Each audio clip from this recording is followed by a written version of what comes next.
नमस्कार साथियों, न्यूज़ दुनिया चैनल पर मैं नीरज शर्मा। सहारा वर्सेस सेबी 3, 4 और 5 तारीख की सुनवाई में आमने सामने, और निवेशकों को भुगतान का रास्ता क्या मिल पाएगा, इस मुद्दे पर आप लोगों के लिए बीच में चर्चा करने के लिए मैं आया हूं। सहारा ग्रुप और सहारा ग्रुप में संचालित स्कीमों के माध्यम से सहारा के लाखों एजेंट साथियों को, करोड़ों निवेशकों को भुगतान सालों साल से नहीं मिल रहा। सहारा का पैरा बैंकिंग का मैनेजमेंट सहारा सेवी केस और एमबार्गो का जिक्र करके लगातार सहारा के निवेशकों को भुगतान से दूर करता रहा है। मैं आपको बता दूं कि मेरे मोबाइल में सहारा सेवी केस से जुड़ा एक वो आदेश है जिसमें 5 जून 2014 को सम्मानित सुप्रीम कोर्ट ने 10,000 करोड़ रुपए इनको एकत्रित करने के लिए एमबार्गो में राहत प्रदान की गई थी, जिसमें सहारा के तत्कालीन जुड़े वकील सुदीप सेठ ने सम्मानित सुप्रीम कोर्ट को धन्यवाद ज्ञापित किया था। चूँकि सहारा समूह हर बार भुगतान की परेशानी में सहारा सेवी केस को जोड़ता है कि हमारा पैसा सहारा सेवी केस में है, जिसके कारण हम भुगतान नहीं कर पा रहे हैं, हमारी प्रॉपर्टियों पर रोक लगी है। लेकिन जो इनकी प्रॉपर्टियों पर रोक एमबार्गो के माध्यम से लगी थी, वो लगभग 7 जगह की कंपनियों की और 7,000 एकड़ लैंड रिकॉर्ड पर जो है इनको बेचकर जो है सहारा सेवी एस्क्रो अकाउंट में पैसा जमा होगा, उन पर लगी थी। लेकिन इनकी एम्बे वैली जो लगभग 10,000 एकड़ में ही फैली है, और सहारा समूह समय समय पर अपने कैटलॉग के माध्यम से ये बताता रहा है कि देश भर में हमारी जमीन लगभग 3,500 एकड़ पूरे देश में सहारा ग्रुप की ज़मीन है। अभी अगर वर्तमान में चर्चा करें तो लगभग 3,000 एकड़ के करीब इनकी ज़मीन जो है बताई जा रही है। ये सूत्रों के अनुसार खबर है, ये अब मैं इसको के लिए कंफर्म नहीं कह सकता। लेकिन एमबार्गो के नाम से लगातार निवेशकों को गुमराह किया गया, निवेशकों को इस सहारा सेवी केस का जिन्न दिखाया गया। लेकिन अब इस सहारा सेवी केस में 3, 4 और 5 तारीख को सम्मानित सुप्रीम कोर्ट में 3 जजों की बेंच में, क्योंकि सुनवाई होनी है और इसमें सम्मानित सुप्रीम कोर्ट के मुख्य न्यायाधीश CJI महोदय श्रीमान चंद्रचूड़ जी भी इस केस की सुनवाई कर सकते हैं। अभी ये कन्फर्म नहीं है। और 3, 4 और 5 तारीख को जो सुनवाई होनी है उसमें क्या निवेशकों को, क्या आम जमाकर्ता को भुगतान का रास्ता निकल पाएगा? क्या सेबी और सहारा की लड़ाई में इसी तरह निवेशक आज पिसता रहेगा? क्या इसी तरह आज 5,000 ज़्यादा एजेंट जो आज डिप्रेशन में, तनाव में आत्महत्या कर लिए, अलग अलग कारणों से कर लिए, क्या इसी तरह हम हमारे बीच के एजेंट साथियों को खोते रहेंगे? क्या असंख्य बीमारियों से ग्रसित जो निवेशक है, जिसने अपने खून पसीने की कमाई इस सहारा में निवेश की, क्या सहारा सेवी केस के नाम पर इसी तरह हमारे बीच से निवेशक खत्म होते रहेंगे? ये वाजिब प्रश्न है, और ये प्रश्न सम्मानित सुप्रीम कोर्ट के सामने, सेबी के सामने जो रेगुलेटर है, और सहारा प्रबंधन के सामने बनता है, और सरकार के सामने भी बनता है कि इस मामले में सरकार को भी अपना पक्ष रखना चाहिए सुप्रीम कोर्ट में।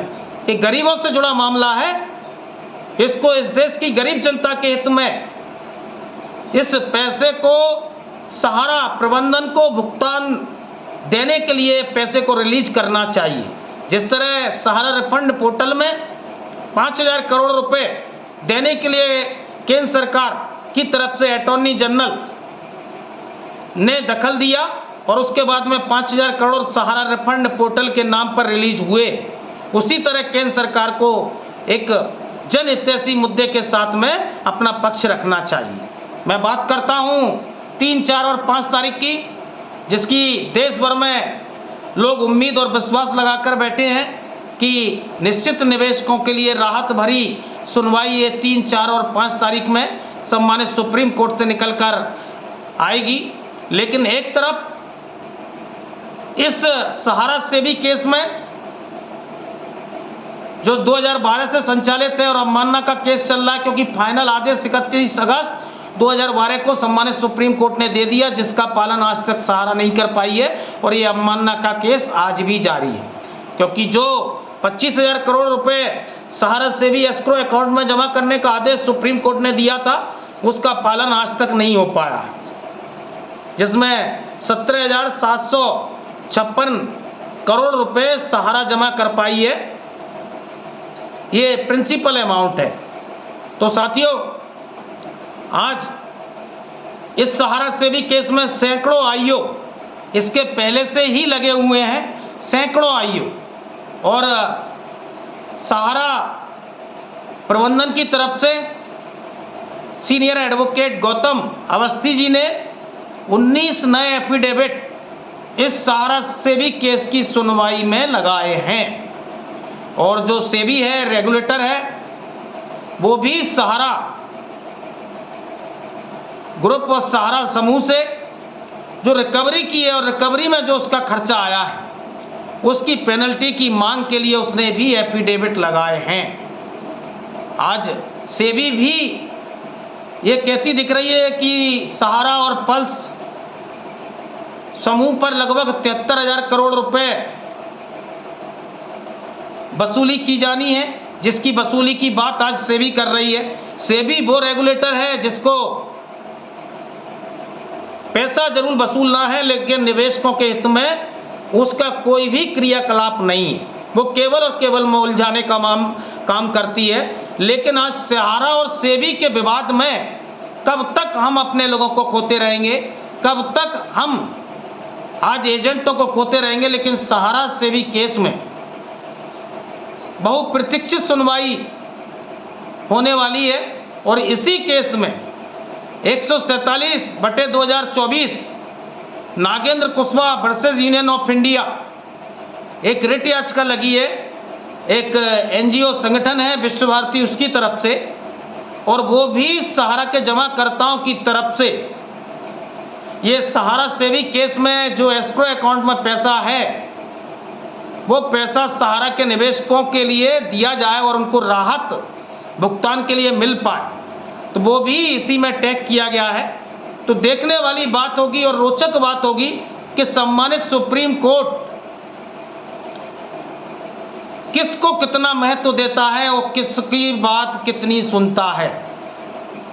क्या वो सेबी की बात सुनेगा, क्या वो सहारा प्रबंधन से जुड़े एडवोकेटों की बात सुनेगा, या फिर जो आईओ लगे हैं और जो इस सहारा सेबी केस में दखल देने के लिए आईओ लगे हैं उनकी बात सुनेगा, या फिर रिट याचिका लगाने वाले